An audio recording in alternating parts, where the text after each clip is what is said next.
I am Dracula. I bid you welcome.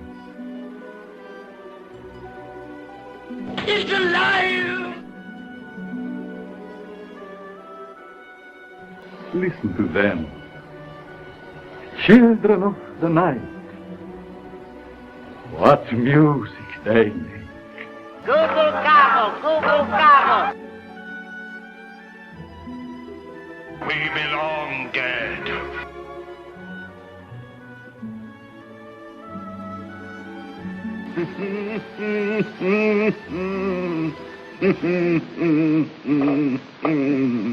Have a potato. The good, the bad, and the odd. It's a thing. Welcome to this episode of The Good, the Bad and the Universe with your host Mark and Sam. Today we'll be doing Frankenstein meets the Wolfman. Right, this one was made in 1943. It's a sequel of both film series, really, isn't it? Yeah. Though the Frankenstein sequality, that isn't a word, is it? The what happened at the end of the last Frankenstein, Ghost of Frankenstein, doesn't quite tie into what happens. No, like this. The Wolfman is, though, a direct sequel. It starts with a couple of grave robbers robbing Larry Talbot's crypt. Well, it's a massive. Yeah, I guess it's like a family crypt. mausoleum. Yeah, it's His family were landowners, so I'm not that surprised that it's there. So. It's in the middle of a common graveyard though, but it's a massive crypt with Talbot over the door, and it's the whole structure's slightly skewed to one side, so it's got a proper gothic feel. Yeah. And they talk about it must be rich, and he was buried with money. And there's some good lines here. One of the grave robbers says, "It's a sin to bury money," which made me laugh. And then when they find a coffin full of plants, pull it out, and one says, "It's wolfsbane." Yeah, and that's he starts doing the poem. Yeah.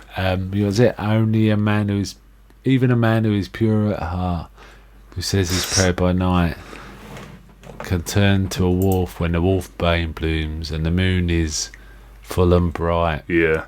Which is a bit different from the first film, because it's actually the autumn moon is bright, but they've changed it for this one. So basically we're getting full moon is the thing, not just a bright moon. And Larry's not dead. They should have realised. They actually said he looks like he's been sleeping. Apparently this coffin's 4 years old, and he looks like he's just been buried. That should have given a clue away. Anyway, the moon happens to come through the small, hole above the door. And he turns into a wolf, and he has a good go at him. And then he runs around a bit, doesn't he? He runs around a bit. And he goes, I can't remember now, he kind of goes and finds... He runs off and he collapses in the middle of a road. Oh, and they find bangs him. His head, I think. Yeah, and gets to the hospital, and then he insists he's Larry Talbot, and they say, no, Larry Talbot died a year ago, and all this, that, and the other. Or 3 or 4 years ago. But they do follow up in a quite sensible way, and if we got pictures of Larry Talbot, and all this, that, and the other, they go follow up, and they actually find his picture is him, don't they? And they don't actually talk about that much after that. But basically, he gets out of the hospital, he rips off his own straitjacket, and... the straitjacket comes later, doesn't it? He basically does a bit of Wolfman, and he finds Maliva, the gypsy lady. Jeez. Yeah, the gypsy lady. And she's still doing the same old thing. Yeah. She's very odd in the way they write her. She's never portrayed as being frightened of the werewolves. And she doesn't act frightened, and they never seem to attack her, but that's never explained. Yeah, I don't know, maybe she, washes her clothes with wolfsbane or something. It could be. Yeah. They don't really make much of the fact that the wolfsbane repels them, do they, in these mythologies? I've not noticed it so far. They talk about wolfsbane, but they never really do anything. Again, this is all set in Wales, and not a single person's got a Welsh accent. No. Anyway, he finds Maleva, and she suggests she knows this doctor that might be able to help him. Guess what the doctor's name is? Go on, have a guess. I know. Yeah. Okay, so Dr. Frankenstein is the doctor they're looking for. And it's particularly Ludwig Frankenstein from Ghost of Frankenstein they're looking for. Yeah. And he was a doctor, so that kind of ties in. But in this one, his daughter is the Frankenstein that the Wolfman meets. She's the Baroness. Now, she's gone from an American accent to some sort of Eastern European accent. That was weird. Different actress. She was pretty good, though, but it was a different actress. She's got these massive pigtails at one point. Yeah, There's definitely a that's gratuitous weird. shot of her getting out of bed in a nightie and putting her robes on that wasn't needed, but it was like, this was 43, I think I mentioned that, so it's made 2 years after the Wolfman film. I don't know when Ghost was made. I think it was made 40, but I could be wrong. Now in this one we've got Bela Lugosi as the monster, which kind of makes sense considering the brain input in the monster belonged to Igor. Yeah. What do you think of Bela Lugosi's performance in this? I think he was pretty good. I mean, it's kind of a shame that they didn't include the whole he's blind subplot. Yeah, he it was would explain some of the stuff that he does. He does grope around a bit, but apparently he did have dialogue in it. The monster did talk, or there was dialogue to indicate the monster was still blind, but it was cut. So he kind of acts. He properly walks around with his hands out. That when you imitate Frankenstein's monster is how you walk. There's plenty of that in this. And I think Bela Lugosi was really good as the monster, actually. Yeah. I think he played the monster really well. In fact, there were some really funny bits where you kind of saw the Igor coming through towards the end, where he was like grinning. He was basically sort of pulling a young Frankenstein, really. There was a bit of And that. the monster starts like smirking and such. Yeah. There was some funny moments. I mean, Larry Talbot, after he goes to the ruins of Frankenstein Castle after he is dead to look for his notes, and he basically falls into the basement or cellar where the monster's frozen. For some reason. That's where it doesn't tie up with the which is especially weird because the house burned down. Yeah, but it's beyond ice. Yeah, and it's not even solid ice. It's behind a wall it's of like ice. he's in a cave or something. Yeah, and then he opens his eyes once the ice is broken, and the monster, he basically, Talbot, doesn't run away terrified. He basically says, "Do you know where he kept his notes?" And the monster kind of shows him, but the notes are gone, so he doesn't know what to do. Anyway, they track down the Baroness. He puts on an alias, doesn't he? Taylor, I think, to find the Baroness. And then they go to look for it, and they stop at this town where they're singing this peasant song or folk song about living forever. Yeah, it's like and Talbot goes nuts. Yeah. Because he's cursed by the wolf, he lives forever. He'll live forever. He reckons he lives forever. He's worked out that he can't die now, and all he wants to do is die. Yeah. But then the monster turns up, starts rampaging in the village. Just sort of shows up, and then everyone immediately says, "Let's lynch Frankenstein." Of course. Yeah, and they say, "No, she's only a poor girl." And we get Lionel Atwill turn up again in a different character. What is in this? Was it the mayor? I think he was just a guy. Like some sort of official or something. Yeah. But he wasn't the guy with one arm. He wasn't Kroger, and he wasn't the doctor. He was that doctor died in the fire, so... Yeah. Anyway, this doctor turns up who was treating Talbot, or knows of him. I wasn't sure. He was treating him. And says, "Look, you aren't a werewolf. You're suffering from lycanthropy, where you think you're a wolf, but you're not." And old Larry Talbot says, "Right, okay, in the next full moon, put me in a cell and watch me. There you go. Let's sort out." But he doesn't say that. He says, "No, I have to give her," and all this. Anyway, they figure out they need to drain all the life from the monster to kill it. Basically, the doctor promises they're allowed to go up to the castle on the promise that they'll figure out a way to kill the monster. And Talbot intends to use that as a way to kill him, because the monster's sort of immortal too. Yeah, so just by draining the life out of them, by changing the positive to the negative. I can kind of understand that with the monster, because he's charged by electricity. If you drain him, he's not going to do much, is he? Making his battery go flat. Anyway, they want to do it. Talbot probably, I don't know. Talbot intends to do the same thing so he can die. Yeah. But the Doctor who's doing it just suddenly decides he doesn't want to do it. Impossibly the most improbable plot twist you'll he ever just see. sort of goes, I must see Frankenstein's monster at full power, and turns around and switches it. Yeah, bizarrely, it's not going to look any different, is it? No. Anyway, yeah, and he switches it and What's he powers going up to the do? monster Kill to people full with one strength. punch harder? Yeah.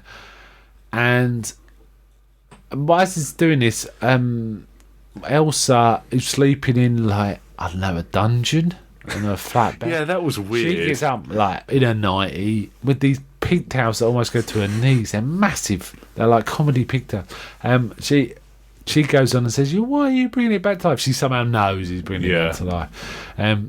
Meanwhile, in the village, one of the villagers is sort of saying, we should blow up the dam and kill them all. And people don't immediately start then- going, you're a complete fool. Well, you'll kill us too. Well, the mayor does say, if you do that, I'm going to charge you with endangering everyone in this village. But he Guy goes does off it with anyway. his own dynamite. Blows up the dam and... Yeah. But luckily, just as he's blown up the dam, the monster comes back to life, but the full moon comes up, so Talbot turns into it. the And they Wolfman. start fighting. Now Bela Lugosi's loving this. You Yeah. can tell. The monster's I really think they're into both the fighting. liking this. Yeah, and it's kind of cool. Also, Because they don't, like, prop fight with this. They, like, there's bits where Longevity Jr. full-on jumps off of stuff it straight looks into quite Lugosi's dangerous. arms. At one point, he jumps on the monster's back and pulls him backwards. So Yeah. that must have been quite a dangerous stunt to do. Because the monster fell on him. Yeah. Things like that. Anyway, they start fighting. Elsa and the Doctor run away, and the dam gets blasted and floods the Literally whole castle. everything. And it's kind of funny that you see this. It was kind of cool. You see this mob who's gathered in the village looking up. at a flood. And you think, This flood water coming how's towards that them. work? And it's brilliant because it ends with the water coming towards the screen. So Yes. So just there. Oh yeah, it just literally ends. At that it point. just sort of There's trails no- off, and then it's got like credits over the image of like a sort of frothing test tube or something like that. Yeah.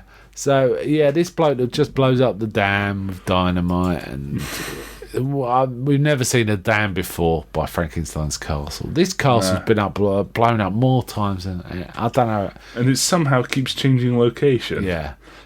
First 3 films, I think it was on top of a mountain. Yeah. Then it was in a apparently valley. that village isn't Frankenstein village anymore. It's called Vassaria, which I think they mentioned, but I thought that was a district name. But That's the village from Ghost of Frankenstein. okay. Okay, so Oh yeah, that makes sense. that would make it the makes Frankenstein sense. estate or something like that. That means it isn't Or called Frankenstein. It mansion. is Vassaria. Yes, it's a different But one. they That needed a makes castle sense. Yeah, in like the wide shots, yeah. which is weird. Apparently, this mistakenly got named by one of the producers. Hold on, that he accidentally mispronounced the name. He called it Frankenstein Wolf's the Meat Man.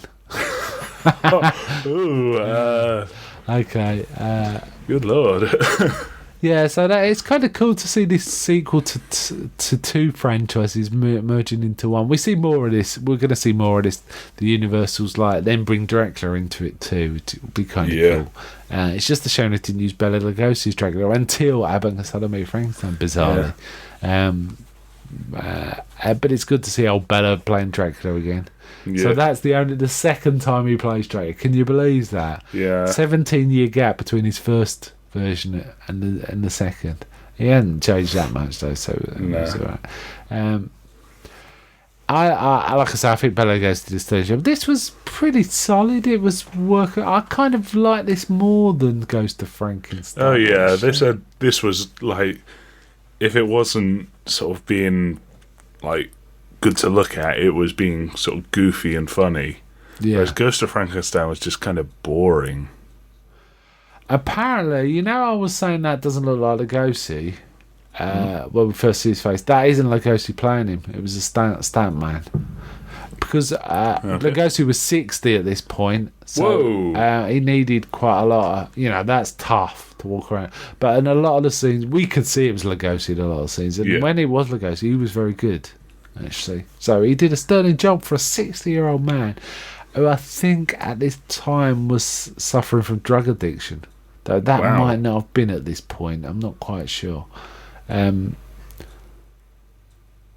it was. Oh, he's much older than I thought he was. Yeah, I didn't realise he was that old at this point. I thought he was more like 50. Anyway, there you go. Okay, so, yeah. Should we rate this one? Yeah, okay. What would you give it out of 10? I'd give this a 6. I think I'll give it a 6 too. It did have a few downsides. Talbot was... although Lon Chaney did a good performance, he was particularly whiny all the way through. Though it was offset by Lugosi's rather good performance. Yeah. So that kind of helped. And whenever he was the Wolfman, they actually had more sort of wolf-like sounds for him this time. It's got to be said. It's funny you remember it like that, because I remember the first Wolfman having pretty wolfy sounds too, but there was definitely wolfy sounds in this, yeah, for sure. Yeah. There was a lot more sort of snarling and... Yeah. The bizarre plot twist where the Doctor definitely just wants to see the monster at full strength is just odd. Yeah. Just doesn't quite work. But it was cool to see him have a proper fight at the end. Yeah. I kind of like that. Okay, that's it from this Universal, and we'll have another one for you next week. Bye from me. Bye.